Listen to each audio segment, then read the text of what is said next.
Un tout petit pays coincé au bord de la mer Adriatique, terrain idéal pour observer le miracle du cycle de l'eau, la Slovénie.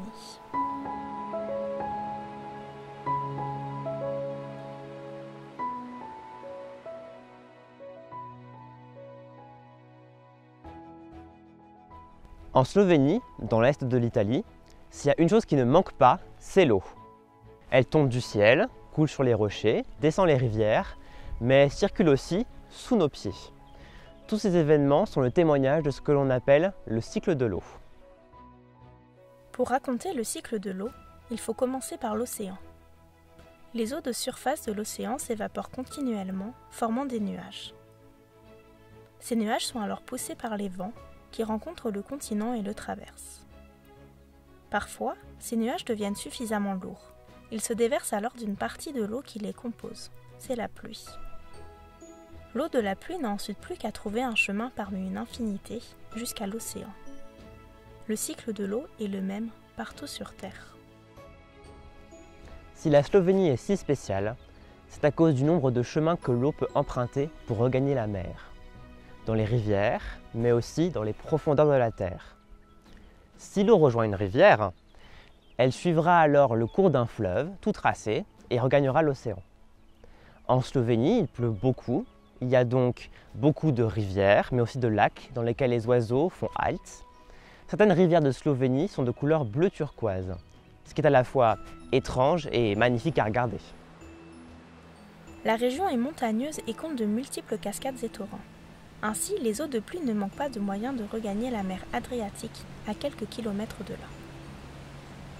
Cependant, une grande majorité des eaux de pluie de la région, avant de rejoindre la mer, peut passer un certain temps à couler sous terre par des chemins différents. Et si la Slovénie est si particulière, c'est parce que c'est l'endroit idéal pour observer les conséquences du passage de l'eau dans les profondeurs de la terre. Certaines roches, très présentes en Slovénie, ont la particularité d'être poreuses, c'est-à-dire qu'elles laissent passer une certaine quantité d'eau. Les eaux de pluie en Slovénie, au lieu de couler sur le sol, s'infiltrent dans les roches en grande profondeur. Elles empruntent des petits chemins, en créent d'autres, les élargissent.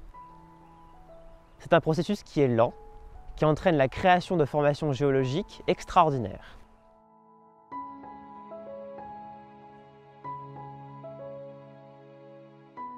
La région dans laquelle nous nous trouvons actuellement porte le nom de karst.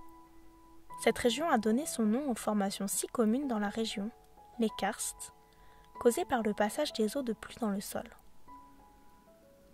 Des galeries, crevasses et grottes immenses parsèment la région. On peut y observer des stalagmites et des stalactites, causées par le dépôt continu de petits éléments minéraux par les eaux de pluie tombant du plafond des grottes. Ces grottes atteignent parfois la taille d'une cathédrale, comme les multiples salles des grottes de Postojna. Les grottes de Slovénie, très anciennes, plongées dans l'obscurité, ont récemment été découvertes et explorées par les hommes, qui se sont rendus compte à leur grande surprise qu'elles n'étaient pas vides. Des animaux étranges, sans yeux ni couleurs, parfaitement adaptés à l'obscurité, vivent de longues années des centaines de mètres sous nos pieds. Le protéanguillard est un amphibien très intrigant, cousin des salamandres, qui ne vit que dans la région. C'est un animal rare, mis en danger par la pollution des eaux de surface qui finissent par atteindre les grottes où il vit. Très difficile à observer, il est néanmoins possible de le voir dans des aquariums plongés dans le noir ou après de périlleuses heures de spéléologie.